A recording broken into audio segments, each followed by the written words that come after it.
Ang Valentine's Day ay para lang yan sa mga taong minahal ng totoo.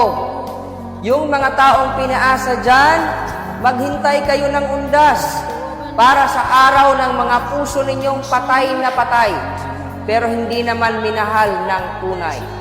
Alright.